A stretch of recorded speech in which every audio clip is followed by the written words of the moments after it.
Секоја важна дебата започнува со едно обично кафе и разговор со пријател. Токму тогаш чувствуваме како внимателното слушање го прави разговорот посебен.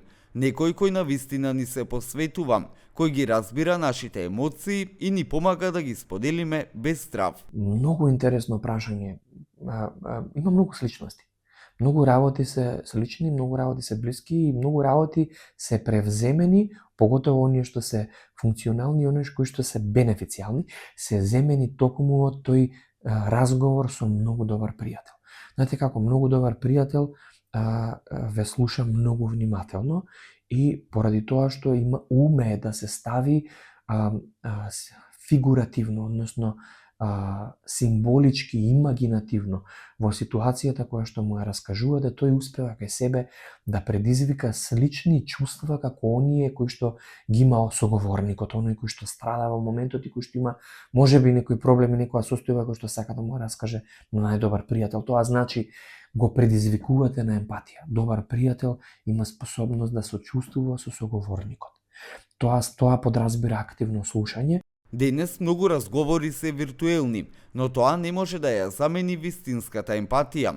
Пријателот може да слуша и да сочувствува, но не секогаш знае како да ги препознае подсвесните мотиви или повторувачките патерни на однесување кои влијаат на нашите реакции. Разговор со добар пријател не подразбира оној пријател кој што едва и чека да застанете со зборење за тој да ви каже за неговиот ден или за неговата проблематика, или пак да ви каже за некоја проблематика која што била уште полоша и уште поинтензивна, па ете он издржал, па некако се носел со сето тоа. Значи, добар пријател нема да го превземе акцентот на фокус на себе. И онда, значи, рековме, добар пријател е оној кој што сочувствува, кој што слуша внимателно.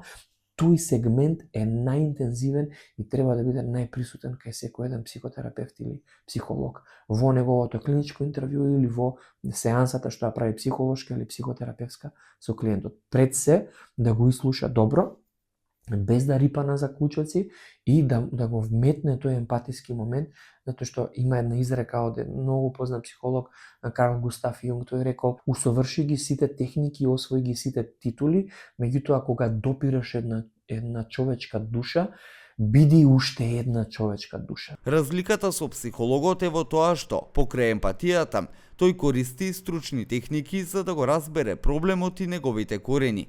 Психологот не само што внимателно слуша, туку го препознава секое црвено знаменце, анализира патерни и создава комплетна слика, помагајќи ни да ја разбереме сопствената состојба подлабоко. Значи не ја допирај таа душа од позиција на авторитет, туку пробај да бидеш на иста позиција со таа личност, и тоа е најинтензивниот, најбитниот сегмент од терапевскиот пристап, кој што помага за успехот на еден психолог, а тоа е да го разреши проблематиката или да го намали страдањето во кое што се наоѓа клиентот кој што доаѓа. Од кафето со пријател до клиничката сеанса, суштината останува иста. Човекот се отвора кога се чувствува разбран, но психологот додава структура и увид кои ни помагаат да се справиме со проблемите на поефикасен и подлабок начин.